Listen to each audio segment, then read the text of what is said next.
Great question. Here's the thing. I became a psychologist because I want to heal African people.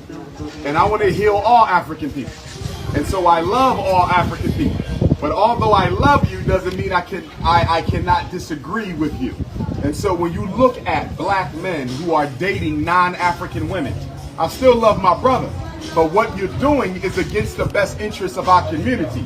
We have black women who are not married. How you have time for a snow bunny? You don't have time for that.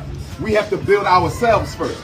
Our homosexual and lesbian brothers and sisters, I do not hate you, but your lifestyle is not a good example for our sons and daughters to emulate. God put us here to repopulate. You cannot do that in a same gender relationship. I never teach hate. I have more videos on YouTube than any scholar alive. I speak around the world more than any scholar alive. I'm the most influential Pan-Africanist in 100 years since Marcus Garvey. Show me where I ever advocated hate. Show me where I ever advocated discrimination. Not at all. If a homosexual lesbian come up to me, I'm going to talk to them. They want to take a picture, we're going to take a picture. If a black woman married to a white man or a Chinese man or an Asian come, she say, Dr. Umar, I want to talk, we're going to talk. Dr. Umar, I want a hug, I'm going to give a hug. You're still my sister. I still love you, but I disagree with your decisions. And we have to make sure we don't allow our people or the white power structure or the Chinese power structure to manipulate us into disidentifying with our freedom fighters. Because they did the same thing in Jamaica to Marcus Garvey. One of the reasons Garvey had to go to New York City is because Jamaica did not accept Marcus Garvey when Marcus Garvey came. So we have to keep in mind that white people and Chinese people will use black people against our freedom fighters. We cannot afford to do that.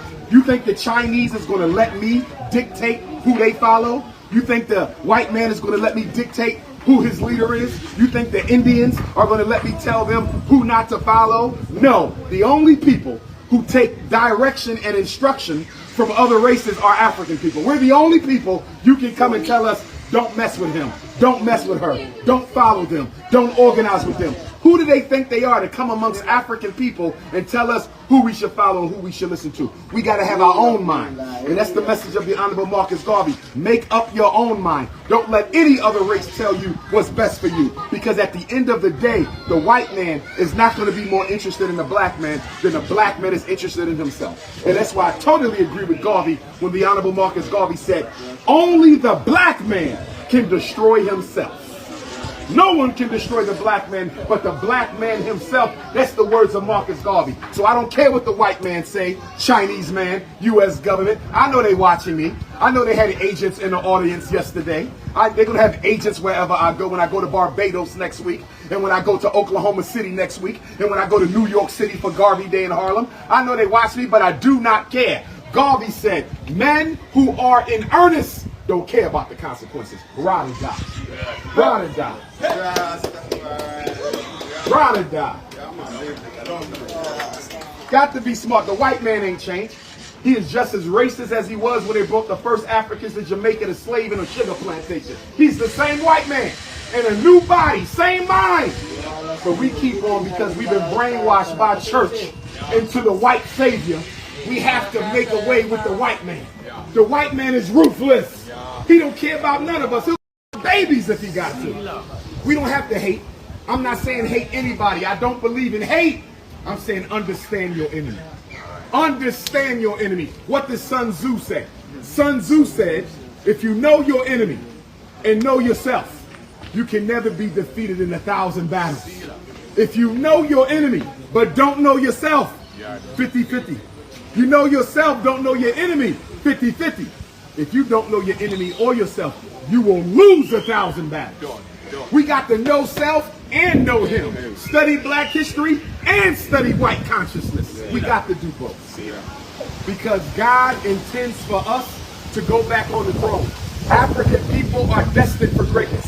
This is only a period of our existence. We are in transition. And before there is a transition, things get worse before they get better. So we cannot lose the faith. Keep your vision. Keep your vision. Because we catching hell. But guess what? The universe operates in a cycle. So the people who go under the water must come back on top.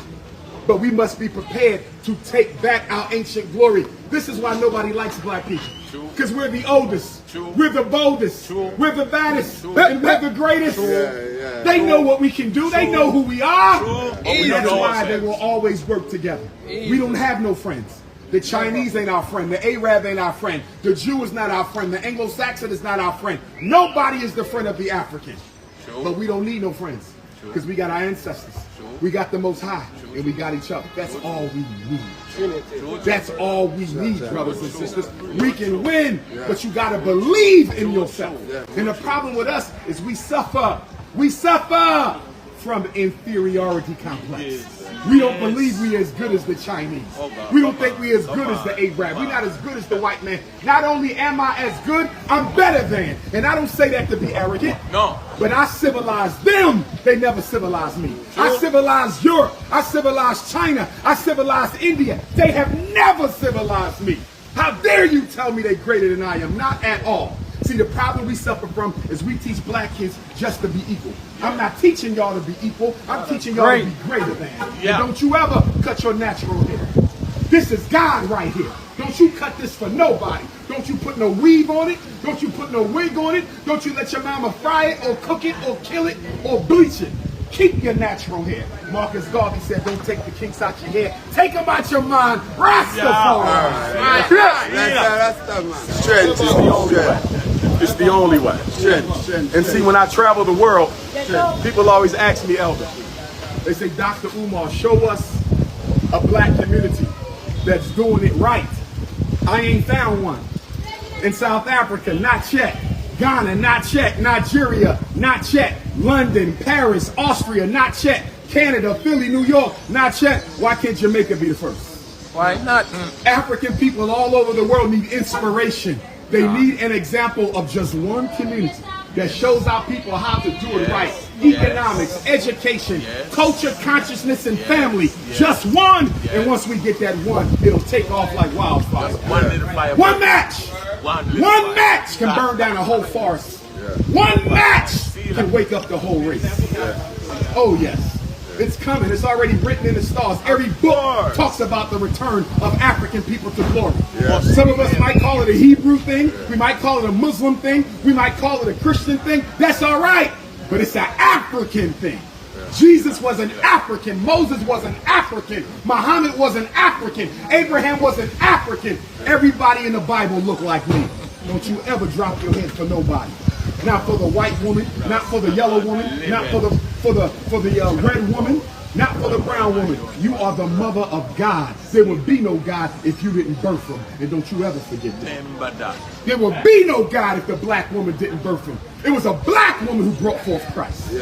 No black woman, no Jesus. No greatness. And as Garvey said, no people can rise higher than the way we treat our women. So we as black men have to look at ourselves and do a better job of taking care of our daughters, our aunties, our grandmoms, and our wives. Black women are suffering too much around the world. And black men, until we elevate our women to their sacred divine status as the queen of the universe, we'll never get the blessings we need from the Most High.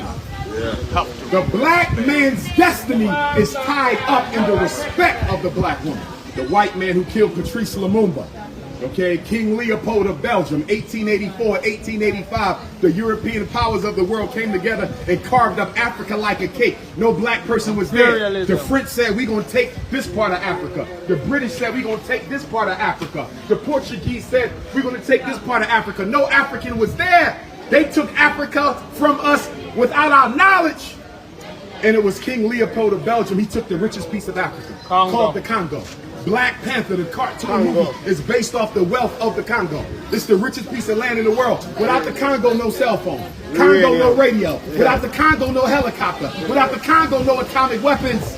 And that's why they took Patrice Lumumba in January of 1961 and cut his body up like a cake. They cut his body up like a cake and then burned him up. One tooth survived. I gotta wipe my face. The white man who sliced his body up kept his tooth since 1961. Guess when the Congolese got Patrice Lumumba's tooth back? A few months ago. All these years, they just gave his tooth back to the Congolese people. No charges for the white men who killed them. Now, Jewish Holocaust, everybody go to jail. African Holocaust, we gotta forgive everybody. Look at the difference. Look at the difference. The Jews are still looking for Germans who participated in the Jewish Holocaust. But what do they give us? Forgive. Still getting Black reparations. people, you gotta forgive. Jews ain't forgive.